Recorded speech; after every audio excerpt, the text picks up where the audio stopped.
I'm Samantha Mowat. I'm a clairvoyant psychic and a contactee, and I think tonight I'd like to talk to you about hybridization. You see, a lot of people have misconceived notions about what hybridization is.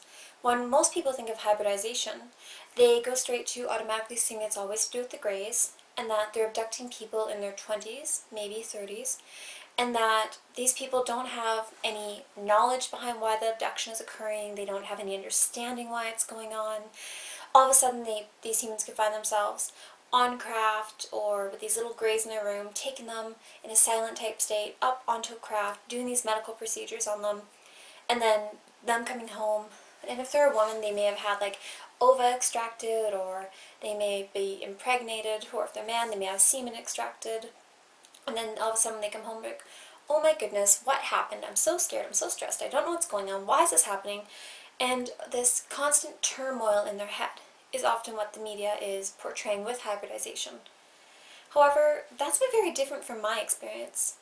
Granted, my experience may not be akin to what most people have, but I do think that a better way for all of us to get an idea about what the hybridization aspect is like is for more people to share what it is they've encountered and the way in which they've experienced it.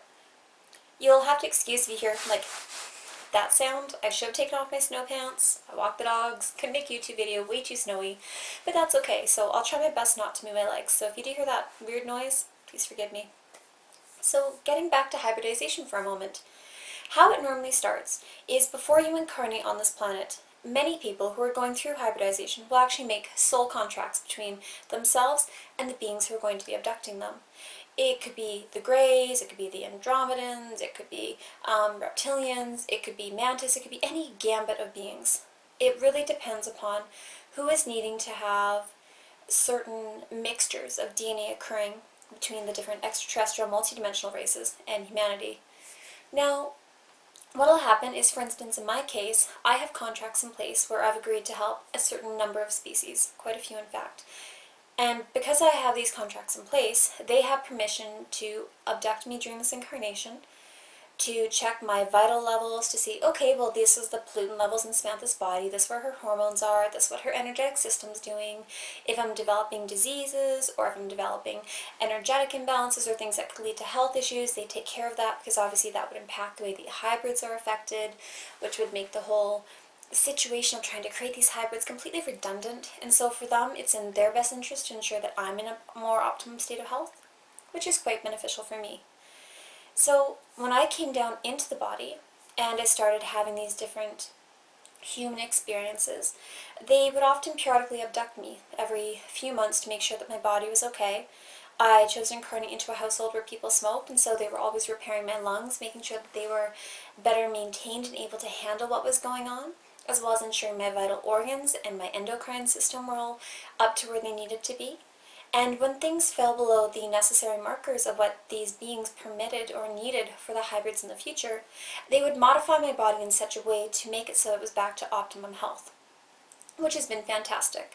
For me, whenever I get really sick, they come in and take care of that, which I'm so grateful for. Oh my goodness, thank you, universe, I'll totally take that. But for a lot of other people, they may not remember that aspect of it. I can remember being taken up on a craft from early childhood and being healed. I can also remember beings talking to me about my future children when I was quite small.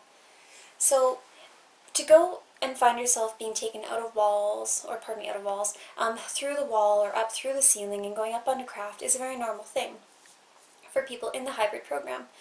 So what will happen when you're quite young is you may not remember exactly how you came to be there. You might remember the beginning of the abduction, you may remember a part of the abduction, you may not remember the whole thing.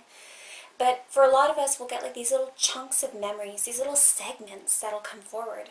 And for me, that has made it a bit easier, because as I look back at my past, I'm like, okay, I can understand how, like for instance, when I was 16, like I've talked about quite a few times, where Danny came up to the sliding glass door, walked me out, took me across our yard, up onto a craft to get ready for the hybrid program. It's because they didn't need me when I was like 12, 13, 14, 15 to be in that fertile state in order to have hybrids. It was more so from 16 onwards when my body would be used to help start creating the hybrid babies and start to really allow for those genetic mixtures to take place.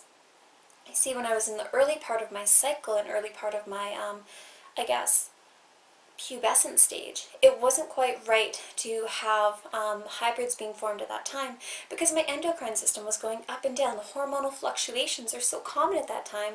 The period cycles can be sporadic.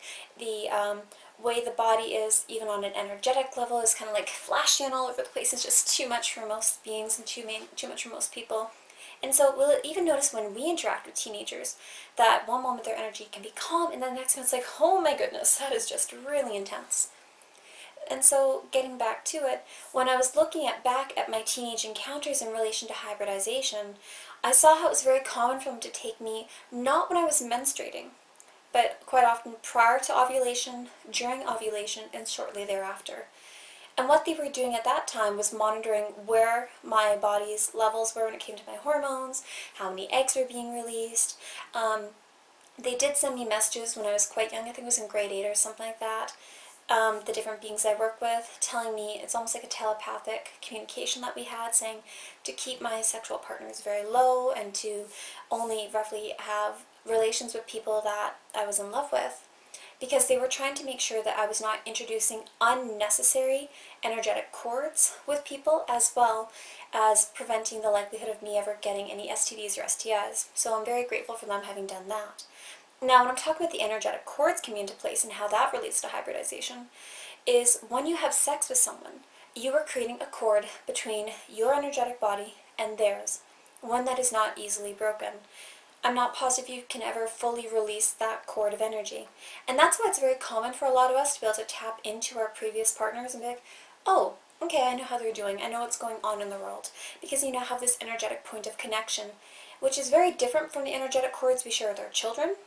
It's still a cord that you can read into them, but it's not quite on the same capacity. In my point of awareness, the energetic cords you have with your children are permanent and not really able to ever be severed. Goodness. And so getting back to this for one moment, when I started going into this hybridization aspect and things started to evolve and change, for the people that I've had all of my major relationships with in this lifetime, these are all gentlemen that I've met on craft before I met them in person. And so for each of them, from the very first moment that I met them in person, there's a strong sense of recognition, the sense of, I recognize the vibration you're emitting. I know the energy you have. You recognize it in me, although we may not necessarily realize to what capacity we're understanding it or what it is we're sensing or feeling. And so for a lot of the contactees and abductees out there, you really want to take into consideration, like, okay, is this karmatic? Is this a soul contract? Is this a soulmate? Is this something more? Is this an orchestrated relationship? You really want to start pinpointing that down. And part of how I've kind of worked through it and come to get a better idea about my own experiences is I look at most of the men that I've had hybridization experiences with. And for the most part, they've all been really lovely gentlemen. Oh my goodness, I honestly have been so lucky that way. And I want nothing but the best for them. But when I look at these men and what has happened is quite often we've had karmatic connections. People that I've either been married to in past lives or people that I've worked heavily with in a previous incarnation. There have been a couple that I've met either in my lab situations or things like that. That is also another way that you can go through the hybridization process. But one thing that you want to take into consideration with all of this is when you're going through hybridization into your early 20s and into your 30s and sometimes even into your 40s, depending upon what your vitality is like, depending upon the quality of eggs and sperm that your body is producing in those years, you could be in the hybrid program up until almost your 50s. Some people may even possibly be longer, some people shorter. It really does depend upon the toxicity levels and about the vitality of the eggs and the children that you're making. And so when I was going into my early mid-20s, of course I had my kids and what have you, but when I look at all of this, I look at the way in which the energy shifted. When our family made the choice that we would stop at 2 children, that I didn't want to have any more, my spouse didn't want to have any more, they started to decide that, okay, well, this is no longer a good fit. We, as in some of the beings that I work with and have soul contracts with, can be a little more self-serving. They can be more focused on what it is they want rather than having my interest at heart. And that part can be a little bit frustrating and a little bit disheartening. And the reason it can be disheartening is rather than taking into consideration the emotional and empathic connection that I share with the people in my life, they take into consideration of, okay, well, here's the contract, and it says here that you're going to make these babies and that we're going to continue using you for hybridization. And so when we made the choice to stop our family at 2, they're like, okay, so we're just going to switch that one out here. Put that one off to the side and introduce this one in. And it was around the age of 25, I believe. I'd have to check my notes, but about the age of 25 when they started to introduce different contactees that I had met on craft into my life.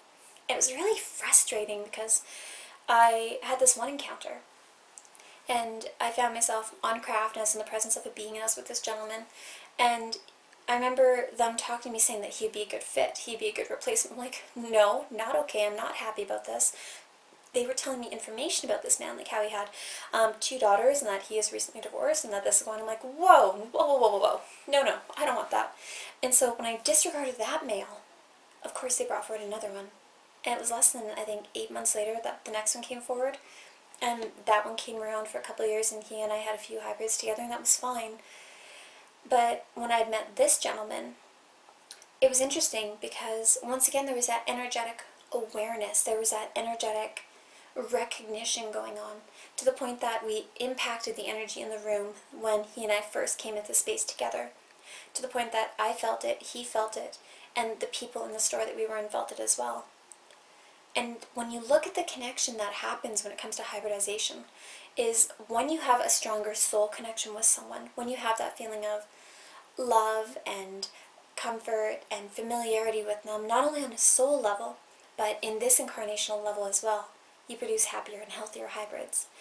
If I'm finding myself on craft and I'm making hybrids with someone who I don't recognize on energetic scale, who I could not point out in a crowd, who I have no emotional connection to, our hybrids aren't going to be as viable as those that I would have with someone who I love, someone who I care for very deeply, not only for their well-being, but there seems to be some sort of energetic release or this energetic connection that takes place when you have this going on.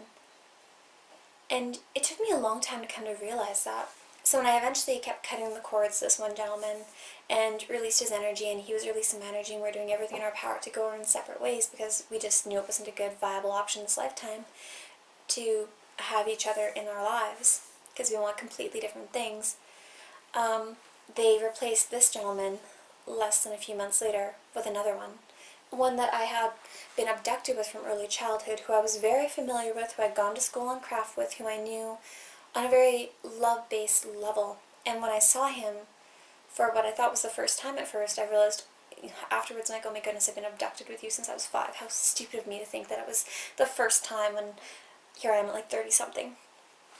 And so it's kind of, it's kind of crazy when you go through this, because you'll look at it and you'll be a little bit confused by it, because you'll think, well, why am I going through this? Why is this going on? And it's because they're looking for those suitable replacements.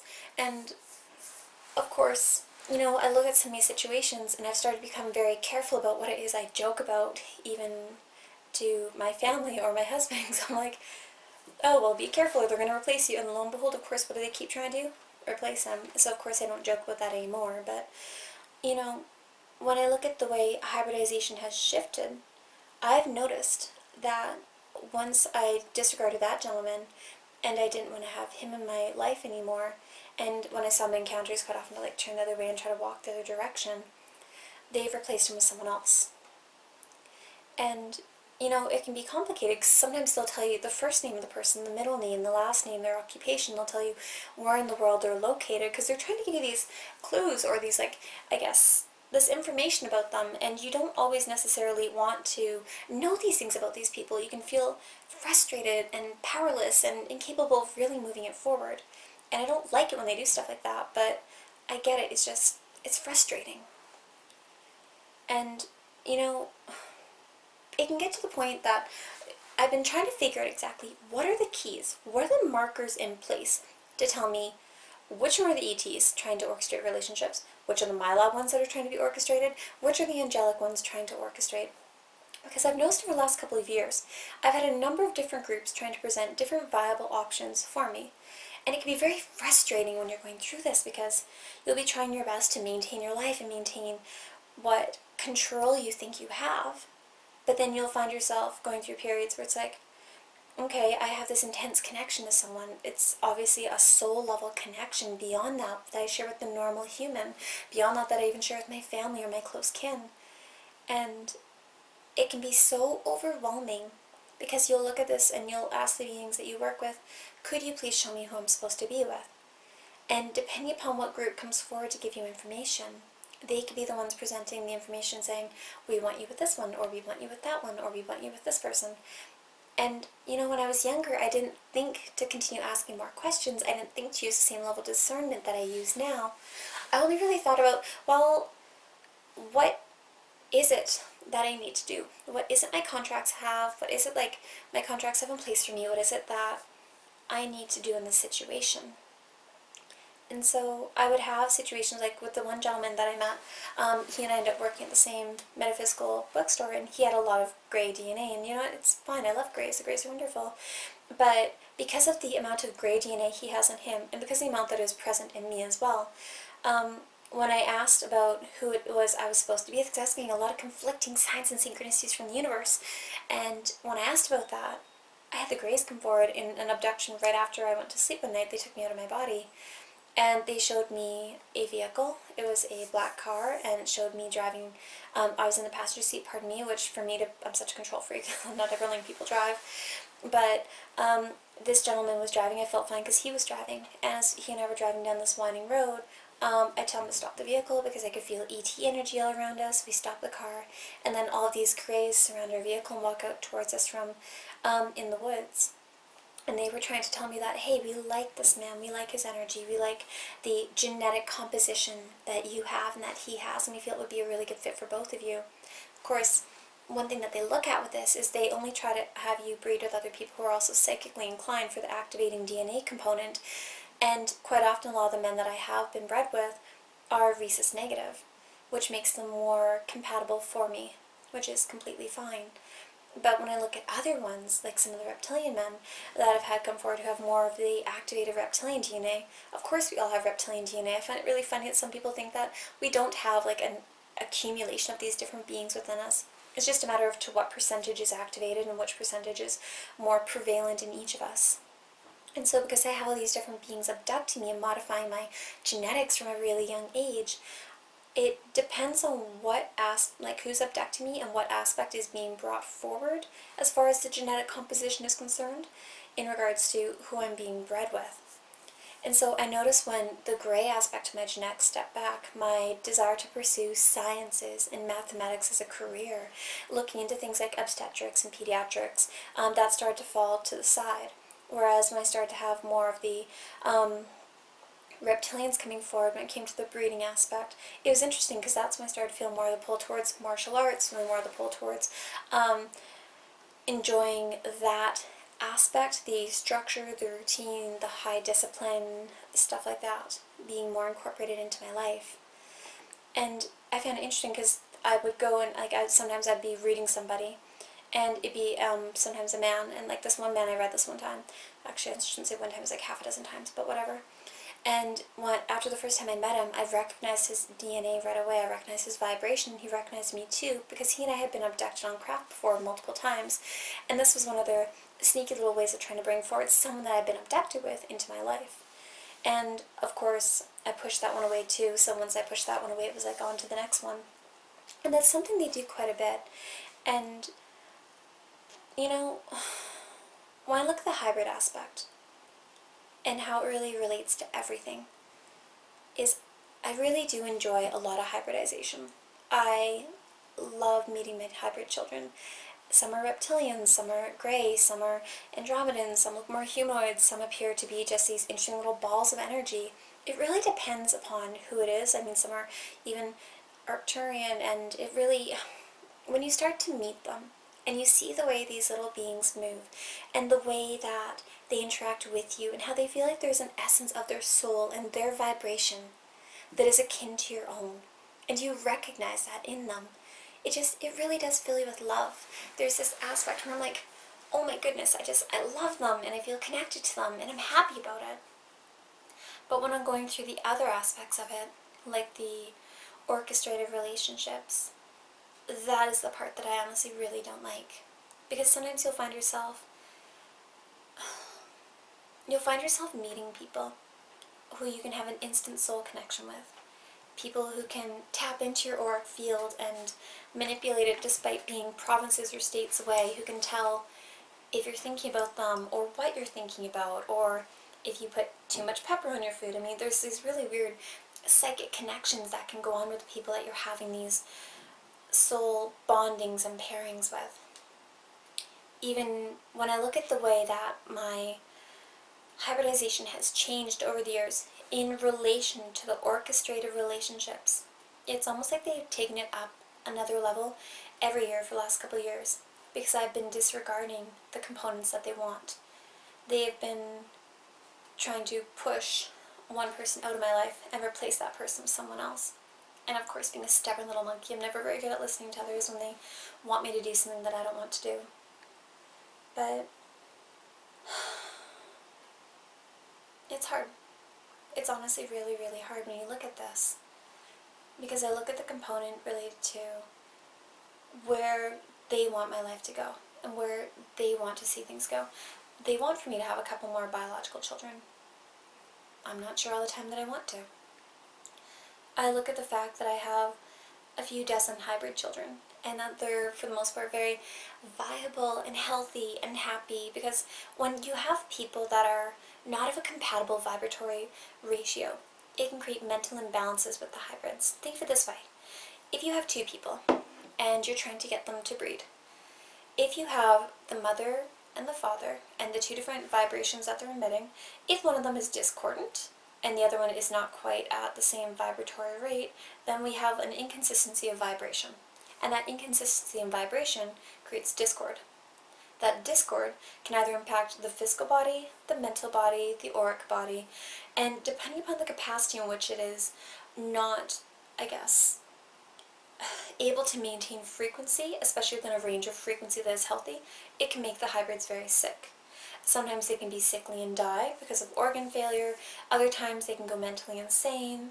Other times they just might not have the right telepathic communication capabilities. They might struggle with the verbal aspect. They might not have the same physical appearance that they're trying to obtain. It really does depend.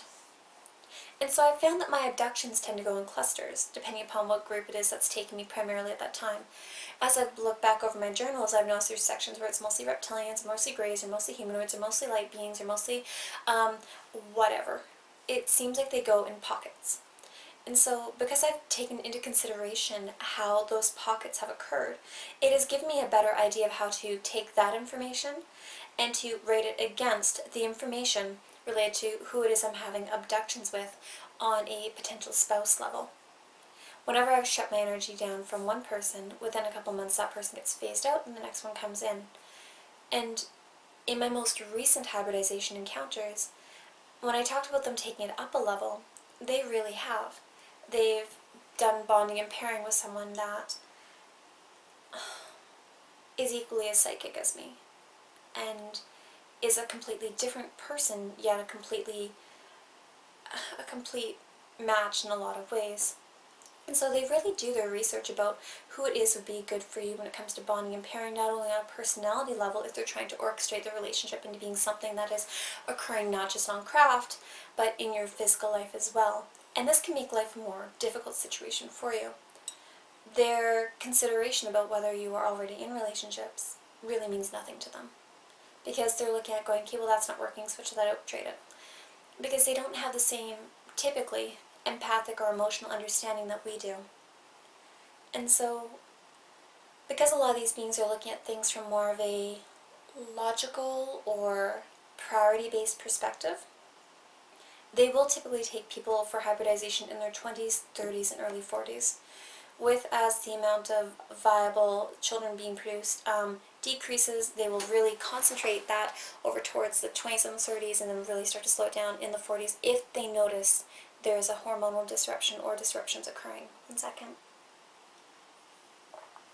Talking too much, so had to have some tea. So when I looked at the way my hybridization has been going, It is over the last 5 years in particular that they have brought forward a lot of my hybrids. Sometimes we'll be camping and I'll have my hybrids come into our tent at night, or other times I'll have them come into our bedroom, or I'll find them when I'm up on craft, or I'll see a hybrid peeking around the corner at our home. It's kind of funny because, you'll find yourself watching TV or something like that, and then you'll look at the reflection of the TV and you'll see like this little face like that's kind of peeking in through like one of the glass, how can I explain this? So before I moved our living rooms around, we kind of like had in our upper living room, we had our TV and whatnot up there, and we're watching Netflix one night. And as we're watching it, you know how when it's changing like episodes or whatever, how it goes like that black screen and it's saying next one like 5, 4, 3, 2, 1. When it was at that point, I looked into the reflection of the screen, and that is what I saw in this little like it's kind of like not a bookshelf, that's not quite the way I put it. It's almost like an insert built into the wall where there's like 3 sections of stained glass windows, and there's like these other little like open sections that are around the windows before the bookshelf at the bottom. And when I looked at them at the bottom, because here's the bottom stained glass window, here's a little like wooden window opening and a little wooden window opening, and right here I saw this little cute hybrid face with large black eyes staring at us. And of course I'm like, oh, look honey, there's a hybrid. And of course, because you're in that state, it's just observing you, it's just watching you, it's not really doing anything. It's sending you this information, this telepathic, I guess, not command, that's the wrong way to put it, but this telepathic suggestion that you should stay where you are, that it's okay, that it's just right there. And when I saw this little one, I saw big black eyes, I saw an almost humanoid type face, and I saw like this little like brownie colored hair that went to about here, and it looked so freaking cute, and I was just totally in love with this being. But for some reason, I didn't feel the need to get up, my husband didn't feel the need to get up, our dogs didn't get up, the cat was wherever it was, and yet, even though I knew it was there, it just felt completely natural and safe to have it within our vicinity. And so when you start having stuff like that going on, you start to realize that, okay, I actually do feel a lot of love for my hybrids. I do feel this connection to them. And even when I find myself on craft, and sometimes, I'll see my hybrids when they're in like these amniotic sacs that are about the size of an ostrich egg, and other times I'll get to see them when they're babies and be present for the birthing process and really get to see when that's going on, and other times I'll get to meet them when they're more like children. And when you get to see all of your different hybrids in all these different capacities, it kind of pulls on your heartstrings. And I think they do that in one sense a bit on purpose, because they're like, hey, look how much you love these babies, look how much you love having babies around, you should have more babies. And, it feels like a bit of a manipulation tactic, but I have to admit, it does work. And so, when I look at more of the more recent stuff about hybridization and how that's shifting and evolving and changing, it's kind of frustrating, because they've really been pushing my most recent person a lot towards me, not only on more of a communication level, but the psychic communication, the telepathic communication, the empathic connection. Those are all things that you can experience with someone on craft as well as off of craft. And when you meet these little beings, it's kind of funny, because when you have hybrid children that want to be born that are of particular races, you'll have the races that they are akin to, or the kinds that they are, and the beings that they work with, pushing signs and synchronicities towards you and dropping them constantly at you to try to push that agenda forward. And so that's where it's gotten a bit more complicated for me, because I've looked at this going, okay, I realize this is something they want to have happen. I realize that this is part of my soul contract, because I did agree to have more children than what I have.